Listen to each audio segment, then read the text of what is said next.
Just a quick session with Steve Moore. Everybody knows Steve Moore with the Heritage Foundation, highly respected, one of the most highly respected economists and people that watch your money and know more about your money and your life than probably anybody I can think of.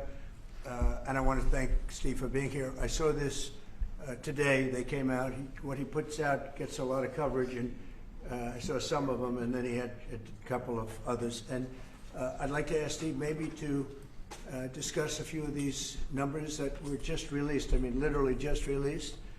And then we're going over and we're going to do Purple Heart. We have some incredible, brave people that I look forward to. So we're going to do that right after this. Steve, could you say a few words about the various charts? Thank you, Mr. President. So I called the President because I had some very good news from some new data that we've been able to put together that no one has ever seen before, and I'll just very quickly go through these. So I was telling the President that he did the right thing in calling for a new head of the Bureau of Labor Statistics, because this shows that over the last 2 years of the Biden administration, the BLS overestimated job creation by 1.5 million jobs. That's Mr. President, that's a gigantic error. And I don't know if she's, I'm not It might not have been an error, that's the bad part. If it was an error, it would be one thing. I don't think it's an error. I think they did it purposely. Whether that, you may well be right, but even if it wasn't purposefully, it's incompetence. Right. Okay, so 1.5 million jobs overestimated. We have access to the some data that no one else does on what has happened month by month with median household income. This is based on unpublished Census Bureau data. It will be released sometime in the next 6 months, but we get an advanced look at it. And so I was telling the President in his first 5 months in office, starting in January through the end of June, the average median household income adjusted for inflation for the average family in America is already up $1,174.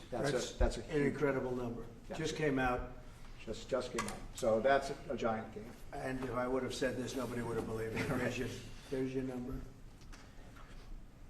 We're doing well. So the next one compares, we finally have the 2024 data on what happened with real family income in the United States. And so what I did was I compared the record in Donald Trump's first term with the Joe Biden first term. And you can see that, by the way, these dotted lines here, Mr. President, that's COVID. So if it had not been for COVID, these numbers would have been substantially better. But even taking account President Trump's last year in 2020, we saw a $6,400 real after inflation gain in income for the average family.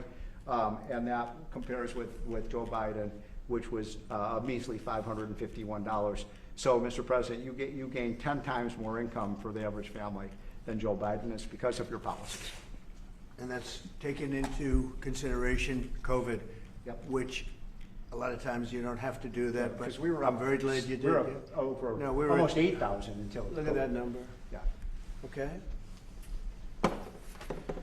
So then we looked at which families did the best. And we have data from the Census Bureau that shows by income percentage. So the 25th percentile is the lowest income, 75th percentile is the highest income. And what I find fascinating about this, Mr. President, is every income group did better. The red is President Trump, the blue is President Biden. Every single income group did better under President Trump. But what's really amazing is look what happened under Biden.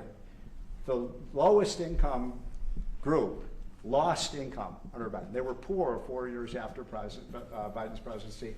No gain virtually whatsoever for the middle class. And the rich was the only group that did better under Biden, which is ironic because Biden keeps saying he was trying to get rid of income inequality. He made income inequality worse, not better. It was President Trump that reduced income inequality. These numbers just came out, by the way. Yep. And then finally, these are the numbers just I just showed you in percentage terms.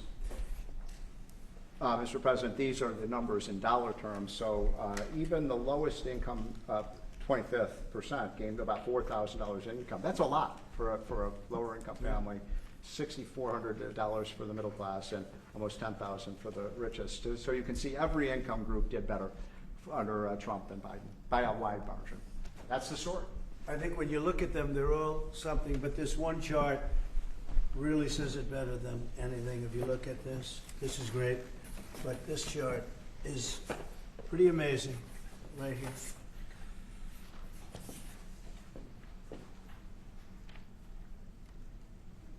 All new numbers.